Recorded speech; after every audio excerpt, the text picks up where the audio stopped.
So I hope you had a chance to see Raney Brown as she shared a little bit with us in service on the 24th. If not, I would recommend that you go back and watch her interview. It was so good, and there were so many great things for us to take home. So I just wanted to spend a little bit more time with Raney. She's with us here in Red Deer for the next month or so, and so we wanted to take this opportunity just to ask some questions of her and just find out a little bit more about you. So this is kind of like take two.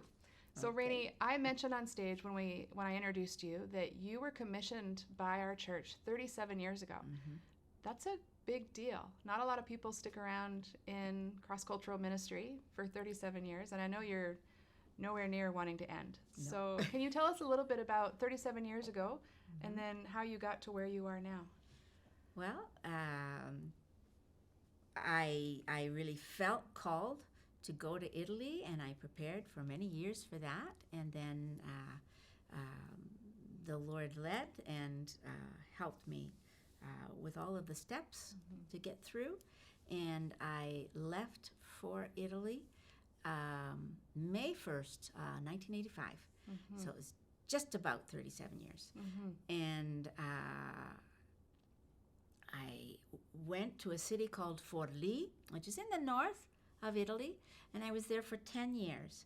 And then the Lord brought me back to Canada, and I settled in Toronto and was hired by CrossRoads, that I am still working for. I worked in their office for 5.5 years, and with always my intention and my hope and my goal to go back to Italy. And I went back in 2000, February 22nd. And so it will be 37 years in February.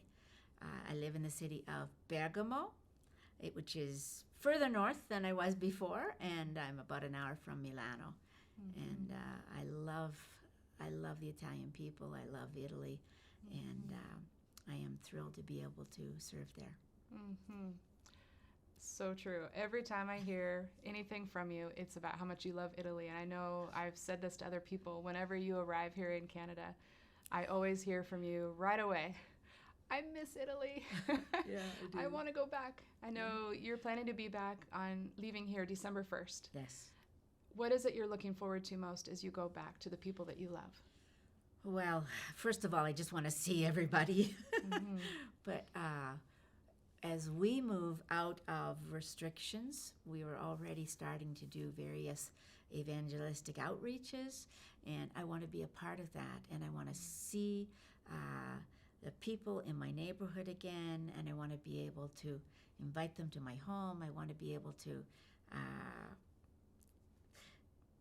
work with people again and to do that. I'm really looking forward to seeing my little girls. I have 5 little girls in Sunday school, ages 3 to 6.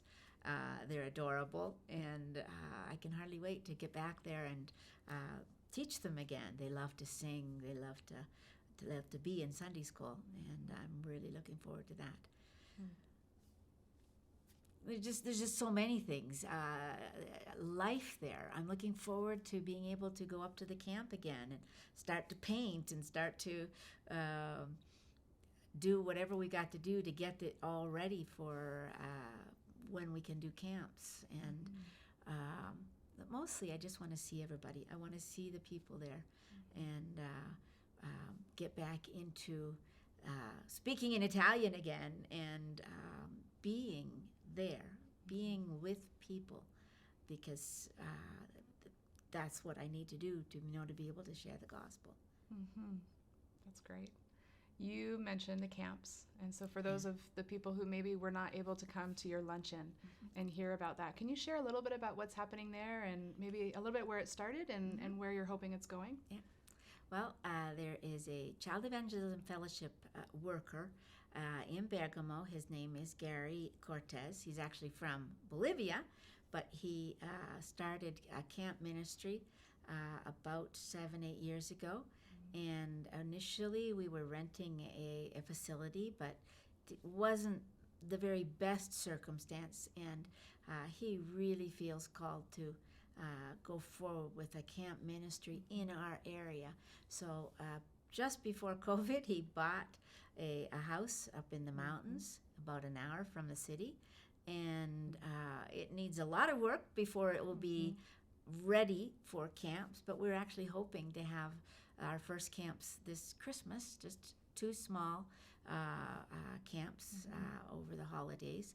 And so the whole project is to have this place for year-round possibility of camps, and also for the churches to be able to use for their own little conferences or retreats. And it's a great house. It's in a great location, and I'm really looking forward to be a part of that. I will be one of the cooks.